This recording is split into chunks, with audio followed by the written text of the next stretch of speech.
అది తెలిస్తే అన్నదానం చేస్తే ఒక పద్ధతి, అది తెలియకుండా అన్నదానం వల్ల మనకు వచ్చేటువంటి పుణ్యం కోసం అన్నదానం చేస్తే ఇదిగో ఈ గతి పడుతుంది అన్నాడు. అండి మీరు ఏ ఊరండి అంటే మాడుగుల దగ్గర, అదేదో పల్లెటూరు అండి. సరే ఈ పూట ఇక్కడ భోంచేసి వెళ్ళండి అంటే మా డాక్టర్ గారు అది ఎందుకండి అట్లా వీలు లేదు, ఇక్కడ భోంచేసి. మంచి విషయమే కదా, పుణ్యఫలం. ఎందుకు చెప్పాడు? 10 రోజుల్లో ఎలక్షన్స్ ఉన్నాయి. వీడికి ఆ మాడుగుల దగ్గర ఉన్నటువంటి ఆ గ్రామంలో ప్రిసైడింగ్ ఆఫీసర్ కింద వేశారు. అందుకని అక్కడికి వెడితే వీడికి ఆ ఇచ్చినటువంటి ఖర్చులు జేబులో వేసుకుని వాడింటో ఆ ముందు రోజు రాత్రి, ఎలక్షన్ రోజు పగలు రాత్రి, ఆ మర్నాడు పొద్దున కాఫీ టీ కూడా కొట్టేసి వచ్చేయచ్చు. అంచేత వాడికి ఒక భోజనం పెట్టాడు. ఏది పుణ్యఫలం కోసం సత్కర్మాచరించినటువంటి వాడి బతుకు ఎట్లా ఉంటుందో చూడండి. సరే వీడు ఎలక్షన్ టైంకి ముందు రోజే వెళ్ళాడు. సాయంత్రం వెళ్ళి కాగితం మీద అడ్రస్ రాసుకున్నాడు కదా. వెళ్ళి చూసేటప్పటికి వాడి తలకాయ ఎంత తాళం వేసింది ఇంటికి. ఏమైంది? వారు ఏరి అంటే ఊరికి వెళ్ళి ఎప్పుడు వస్తారు? రేపు వస్తారు అనుకున్నాడు. 15 రోజులకు వస్తారు. అయ్యా 15 రోజుల ప్రయాణం ఏంటండి? ఏదో అండి తిరుపతి రామేశ్వరం వచ్చి పుట్టపర్తి అన్ని చూసుకొని తిరిగి వచ్చేస్తారు. గోవిందా. అప్పుడు వాడు పెట్టినటువంటి అన్నం యొక్క పుణ్యం ఫలం వాడికి దుఃఖాన్ని ఇచ్చిందా, సుఖాన్ని ఇచ్చిందా? ఏమండి? కనుక దానికోసం ఎదటివాడు మొహం చూసి మంచి పనులు చేసినా చెడ్ల పనులు చేసినా సరే, వివేక్ అంటే తెలిసినటువంటి వాడికి సర్వం ఏవో దుఃఖం, సమస్తం దుఃఖమే. అంటే మీరు పనులు చేయవలసిన తరహా ఇక్కడ చెబుతున్నాడు కానీ మంచి పనులు చెడ్డ పనులు ఏవీ చేయొద్దు, అలా మేకల్లే కూర్చొని అక్కడ పడి చనిపోండి ఇంకా కర్మ ఉండదు అని కాదు. కూర్చుంటే ఎలా చచ్చిపోతాం కదా పడి, ఇంకా కర్మ ఉండదు. ఎందుకుండదు? ఆత్మహత్య ఘోర పథకం ఉంటుంది. వాళ్ళే ఎక్కడ పెడతారు వాళ్ళంతా? అసూర్యానామతే లోక, రాక్షస లోకాల్లో వెళ్ళి పురుగులు తేళ్లు జర్రులలో పుడతాయని యజుర్వేదం చెప్తుంది. అంధేన తమసావృతా, అంధతమస్సుతో ఆవరింపబడిన జీవులలో పుట్టి తర్వాత కొన్ని లక్షల జన్మలైన తర్వాత మానవ జన్మ ఎత్తినా అట్లాంటి బుర్రలో అలాంటి పురుగులు గలవాడుగా కొన్ని కోట్ల జన్మలెత్తి నరుడుగా అప్పుడు మళ్ళీ మీ దగ్గరికి నా దగ్గరికి మనం వాడిని కొంచెం నమ్మటానికి వీలైన వాడుగా వస్తాడు. ఏకేచి ఆత్మహనో జనా, ఆత్మహత్య చేసుకునేటువంటి వాడు గట్టేది. ఆధ్యాత్మికంగా చేసినా అంతే, భౌతికంగా చేసినా అంతే ఆత్మహత్య. అంటే సర్వాంతర్యామిని చూడకుండా ఎదుటి వ్యక్తిని మాత్రమే చూడటం ఆధ్యాత్మికంగా ఆత్మహత్య. అంటే ఆత్మహత్య చేసి ఎదుటివాడిని చూస్తున్నాడు. శరీరాన్ని తొలగించుకుంటాం భౌతికంగా ఆత్మహత్య. ఈ రెంట్లో ఏది చేసినా అదే గది పడుతూ పురుగులు పడిపోతాడు అన్నాడు. ఇది యజుర్వేదంలో చిట్ట చివరి మాత్రం. ఈశావాస్యోపనిషత్తు అంటారు దాన్ని, అందులో ఉంది ఇది. కనుక వివేకిన, వివేకము కలవానికి, వివేకం అంటే డిస్క్రిమినేషన్, మంచి చెడ్డ తెలుసుకోనేటువంటి భగవదనుగ్రహం కలిగినటువంటి వాడికి సర్వమేవ దుఃఖం, సమస్తము దుఃఖమే. ఏం చేత అంటే చెబుతున్నాడు, పరిణామ తాప సంస్కార దుఃఖై. మొదటిది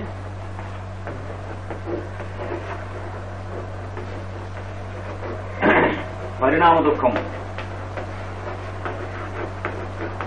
పరిణామ దుఃఖము చేతనం. ఇప్పుడు ఎలక్షన్స్ అంతా నెల రోజుల నుంచి ఇంటికి పోకుండా, పడుకున్న చోట తినకుండా, తిన చోట పడుకోకుండా, తినకుండా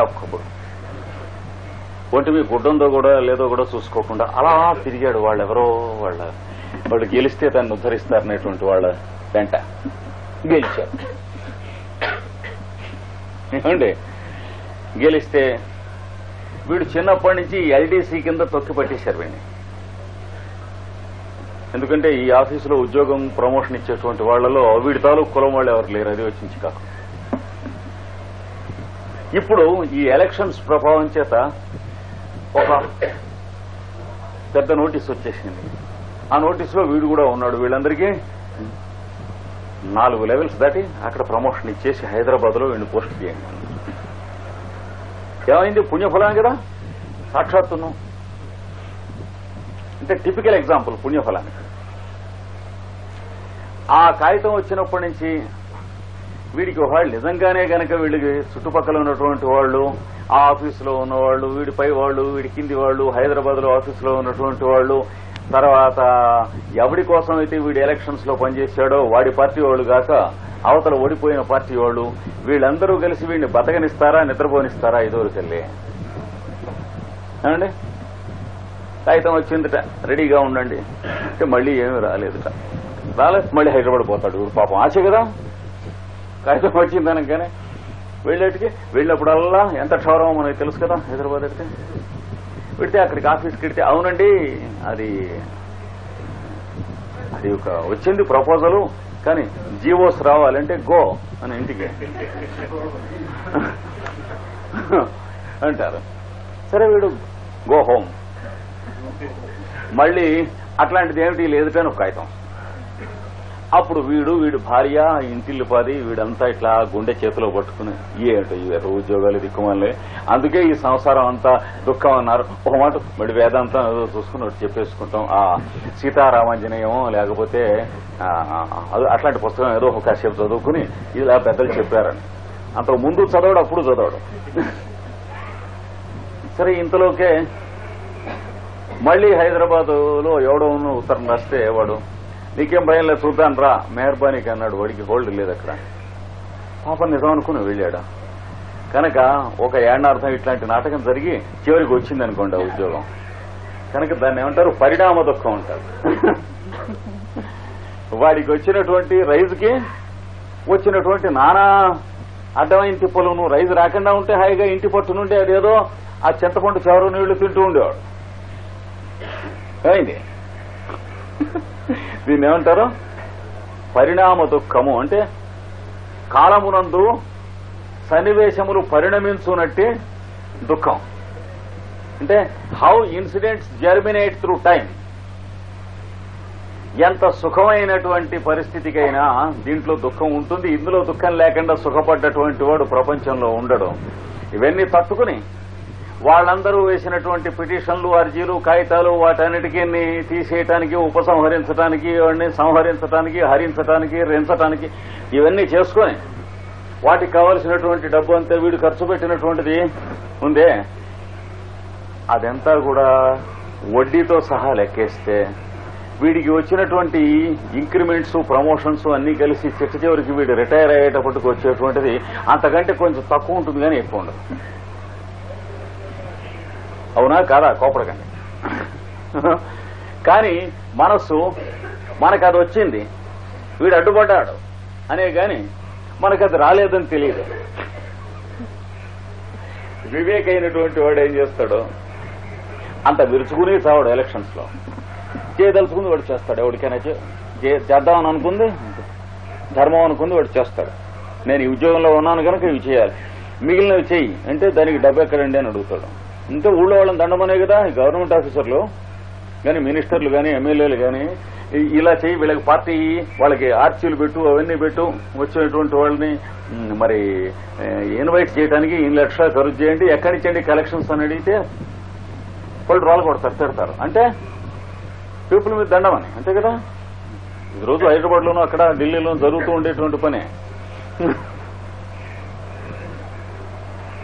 ఆ ముక్క అడిగాడనే అర్జున్ రావు గారిని మళ్ళీ ఇక్కడికి తోసారు.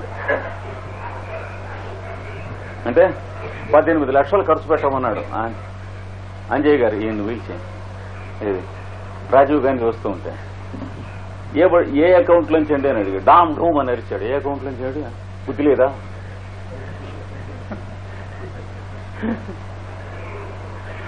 ఇవి రోజు జరుగుతూ ఉండే విషయాలే. అందుకని అట్లాంటి వాటికి దూరంగా ఉంటాడు. ఎందుకని ప్రామినెంట్ పొజిషన్ రాదు కదా అంటే ఫోన్లే రాబోతున్నాడు. అందుకనే చాణక్యుడు చెప్పాడు, ఏటే ఆహితుండి కాహ. ఈ రాజుల దగ్గర మంత్రిత్వం చేసేటువంటి వాళ్ళు, పరిపాలకుల దగ్గర ఉద్యోగం చేసేవాళ్ళు, వాళ్ళ ఆఫీసుల్లో పనిచేసేవాళ్ళు, తాచుపాములు నాడించేటువంటి పాములాళ్ళు లాంటి వాళ్ళు అహోరాత్రాలు జాగ్రత్తగా ఉండాలన్నాడు చాణక్యుడు. అంటే తేడా ఎక్కడ ఏమరపాటు ఉన్నా తప్పు వాడిదైనా వాడే కరుస్తాడు వీడిని, తప్పు వీడిదైనా వాడే కరుస్తాడు వీడిని. అది పాము అంటే.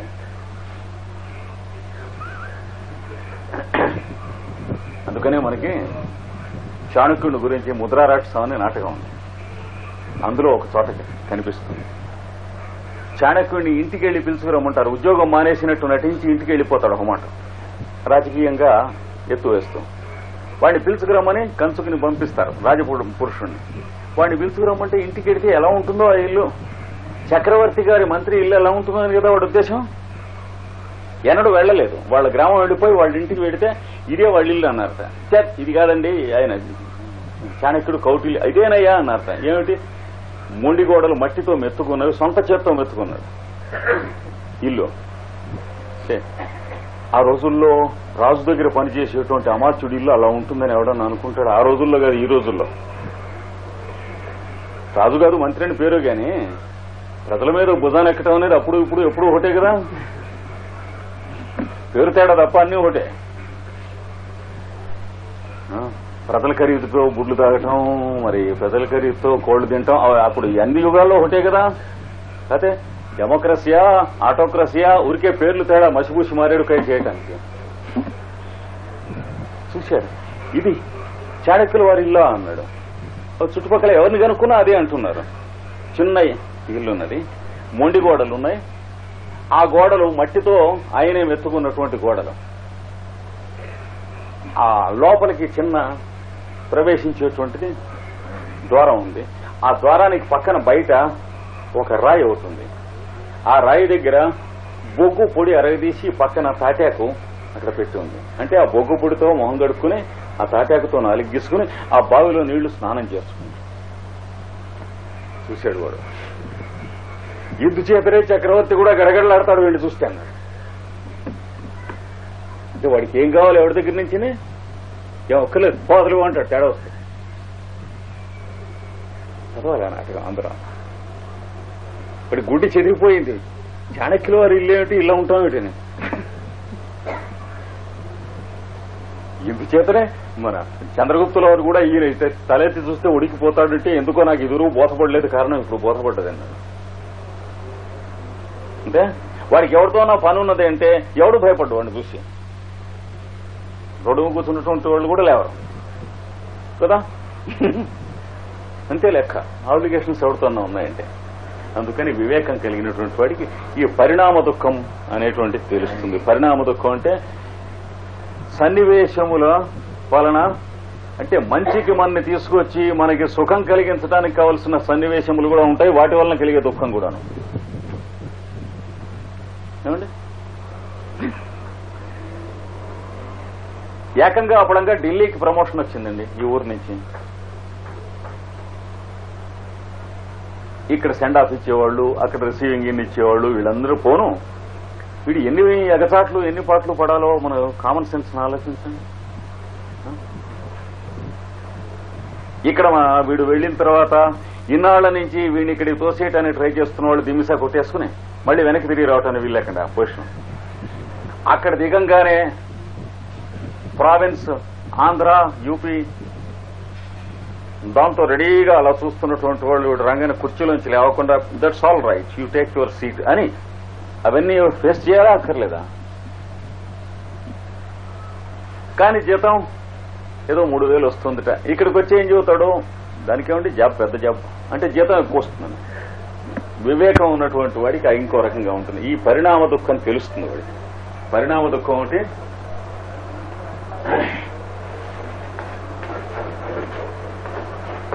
తాప దుఃఖం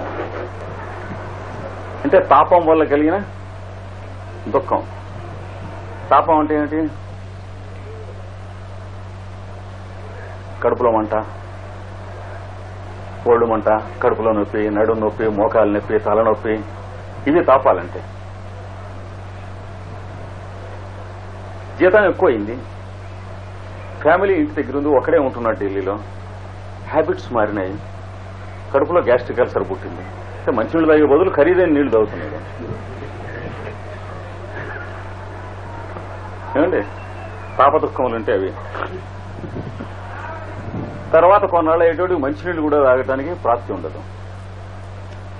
ఎందుచేత అంటే పూర్వజన్మ చేత. అయితే ఢిల్లీ వెళ్లిన ప్రతి ఒక్కడికి అబుచి పుట్టేనా పుట్టదు. ఎవడి పూర్వకర్మ సంస్కారం వాడిది. మా కాల్టెక్స్ లో ఒక ఆయన ఉన్నాడు.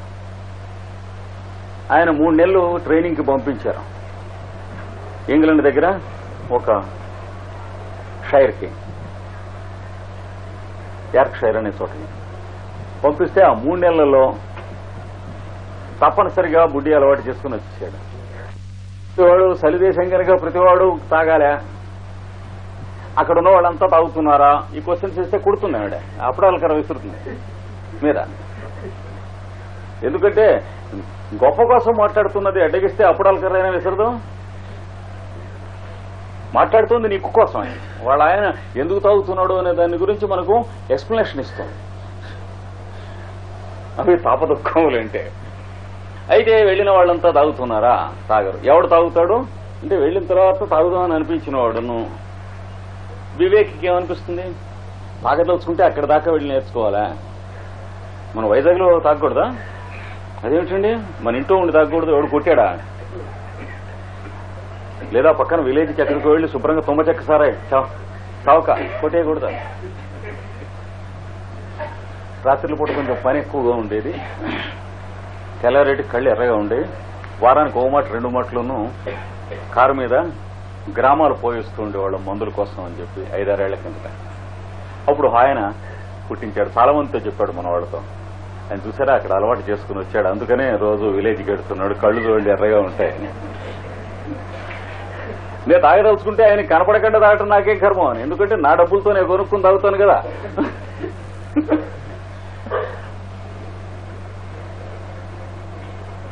చాలా మంది చెప్పాడు మన వాళ్ళతో.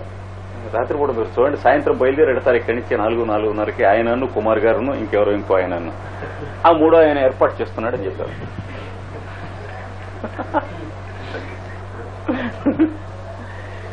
తాపదుఖములు అంటారు దాన్ని. 3వది సంస్కార దుఃఖములు.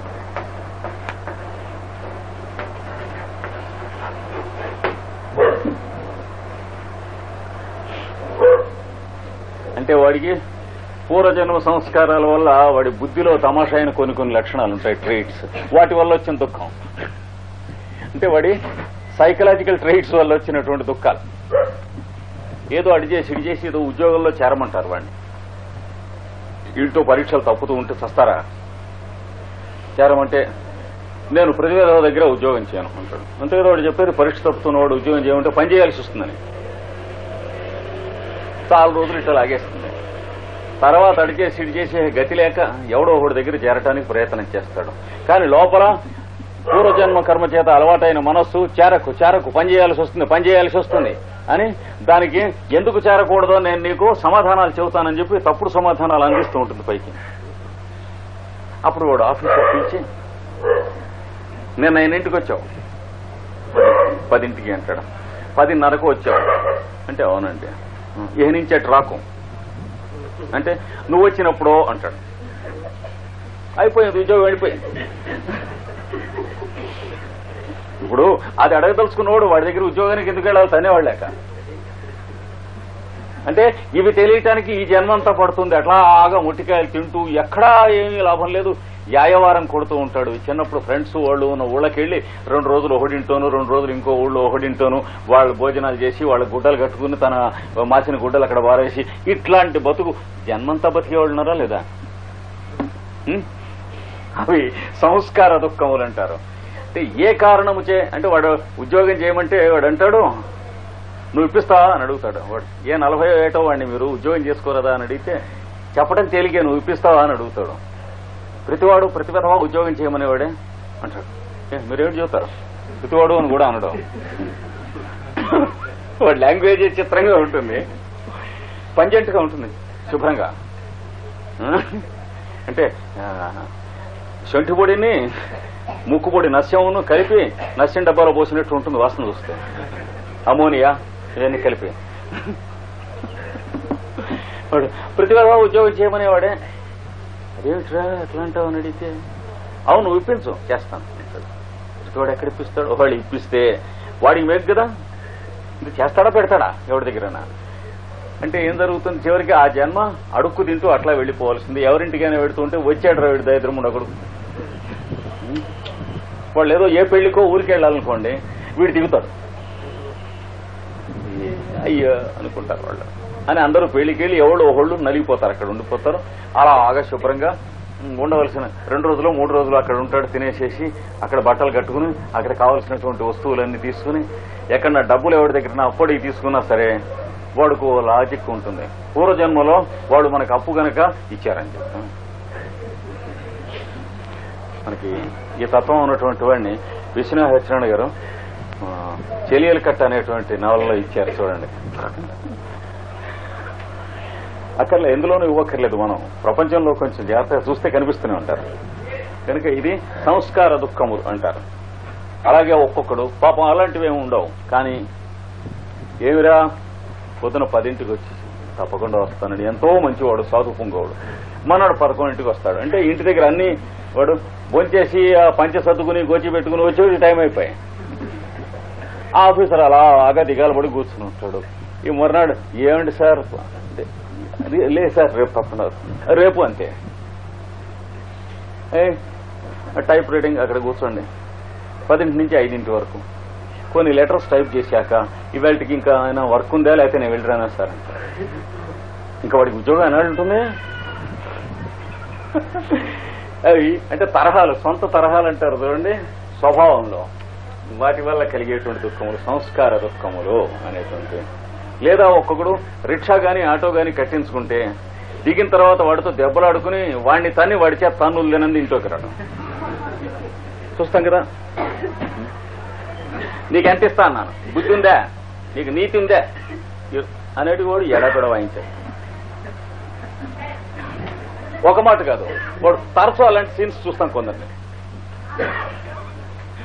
అంటే వాడికి అక్కడే వస్తుంది ఎప్పుడు వచ్చిన ట్రబుల్. ఒక్కోడు రైల్లో కూర్చుంటే ఆ పక్క సీటు పడుతూ వస్తుంది, ఎప్పుడు కంటిన్యూస్ గా వస్తుంది. వాడికి ఎప్పుడు ప్రయాణం చేసినా రైల్లో ఆ పక్క సీటు పడుతూ వస్తుంది. అది రిపీట్ అవుతూ ఉంటుంది వాడికి పూర్వకర్మ విశేషం.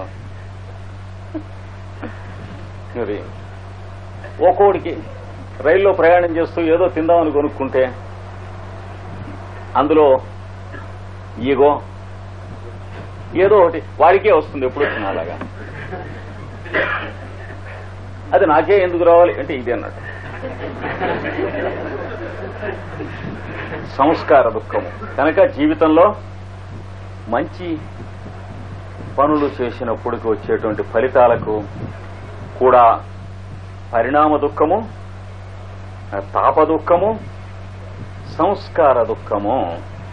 అయితే మంచి పని చేస్తే తాప దుఃఖం ఎందుకు వస్తుందో మీరు అడగచ్చు, అడగాలి కదా. నేను భక్తిగా ఉంటాను,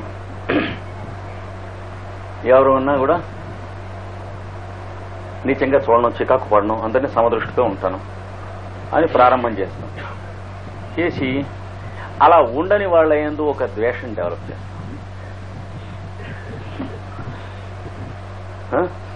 ఏమిటో అసలు ఈ ప్రపంచంలో నీతిగా బతకటం ఎంతమందికి తెలుసు, ముదిరింది వ్యవహారం. ఎంతమందికి తెలుసు అన్నాడో పట్టాలు తప్పాడు అనమాట. నాకు తెలుసునా లేదా చూసుకుంటూ వెళ్ళాడంటే జన్మంతా తరిస్తాడు. కానీ వాడు ఎంతమందికి తెలుసు, ఎవడికి తెలుసు, దీని అర్థం పతంజలి అర్థం ఎవడికి తెలుసు, ఎవడు చెప్తాడో రండి అంటే ఎందుకు వస్తారు, ఎవడును వాడి అర్థం వాడు చెప్పుకుంటాడు. కానీ వీడి దగ్గరికి ఎందుకు వస్తారు? కనుక మంచి పనులకు ఫలితంలో కూడా తాపదుఖం ఉంటుంది తప్పనిసరిగా. సంస్కారం అంటే వాడికి బీపీ తప్పకుండా వస్తుంది, ఆ రకమైనటువంటి మెంటాలిటీ ఉన్నవాడికి తలనొప్పి తప్పకుండా వస్తుంది, లేదా తలలో నరం బద్దలై చచ్చిపోవటం అనేటువంటి తప్పకుండా అట్లాంటివి జరుగుతాయి వాడికి. చెవులలోంచి రక్తం రావటం, ముక్కుల్లోంచి రక్తం రావటం. ఇంచేత ఈ ప్రపంచంలో తిన్నగా బతికిన వాడు ఎవడని వాడి ఉద్దేశం. మరి అదంతా బుర్రలో పట్టుకుని ఉండదు. మనం తిన్నగా బతుకుదాం అనేటువంటిది పాయింట్, కానీ తిన్నగా బతికిన వాడు ఎవడనేటువంటిగా చిచ్చుబుడ్డిలు లేస్తుంది లోపల. కనుక పతంజలి పాపం ఏమన్నాడంటే పరిణామ దుఃఖం, పాప దుఃఖం, సంస్కార దుఃఖము అని వాని చేత గుణవృత్తి నిరోధాత్య.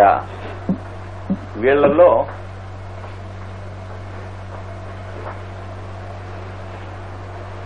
గుణ నిరోధం నిన్న చెప్పాను చూడండి.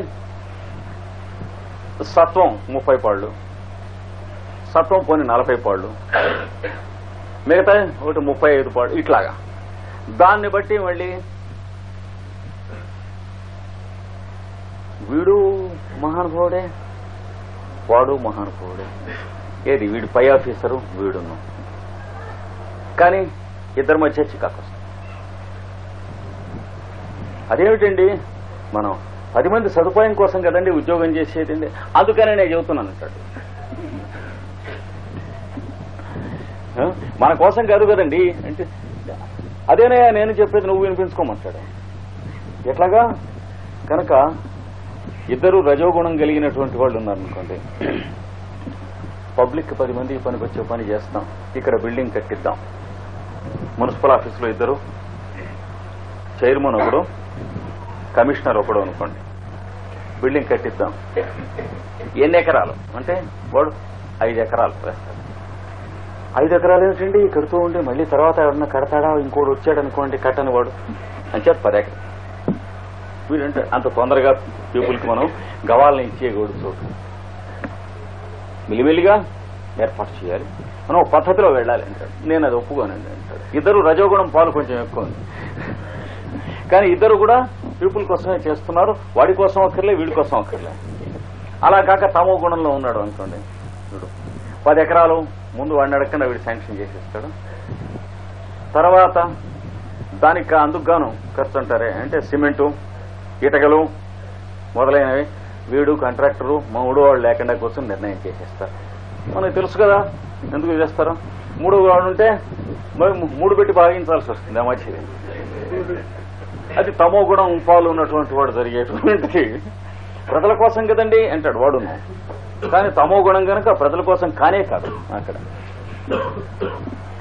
సత్వగుణం ఉన్నటువంటి వాడు ఏమిటో ఎట్లాగండి, ఇంకా అలా అయితే ప్రజలకి వాడు చెబుతుంది ఏమే, కానీ వాడి వల్ల దమ్మిడి పని వాడికి ఇవ్వదు. Good for nothing fellow. కనుక ఈ మూడవది ఏమిటి? గుణ దుఃఖములు. గుణ నిరోధము అంటే గుణములచే వచ్చినట్టే నిరోధము అంటే అడ్డగింపు. ఏమంటే గుణము చేయవచ్చునట్టే అడ్డగింపు దానివలన. అలాగే వృత్తి నిరోధాత్ చ. వృత్తి అంటే చిత్తవృత్తి.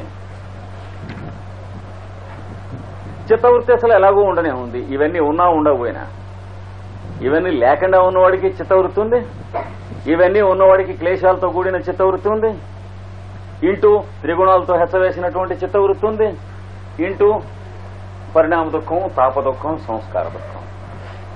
ఇన్ని కండిషన్స్ చేసేటప్పటికీ మంచి పని చేస్తే దాని ఫలితం అనుభవించటంలోనూ దుఃఖమే ఉంటుంది, చెడ్డ పని చేసి దాని ఫలితం అనుభవించడంలోనూ దుఃఖమే ఉంటుంది అనేటువంటి ఒక రహస్యాన్ని వివేకవంతుడు గ్రహించును అన్నాడు. అయితే ఏ పని చేయడా చాలా పొరపాటు, అది పుండాకోరు చేసే పని. తర్వాత చెబుతాడు జాగ్రత్తగా. సరదాగా రోజుకోమాట 10 నిమిషాలు ఆఫీస్కి వచ్చి వెళ్ళి ఎవడు వాడు వేరు, వాడికి కాదు యోగాభ్యాసం. అయితే ఈ వచ్చిన దుఃఖములు ఆపవచ్చునా అంటే చెబుతున్నాడు 16వ సూత్రం. హేయం దుఃఖం అనాగతం అన్న తర్వాత సూత్రం. హేయం దుఃఖం అనాగతం.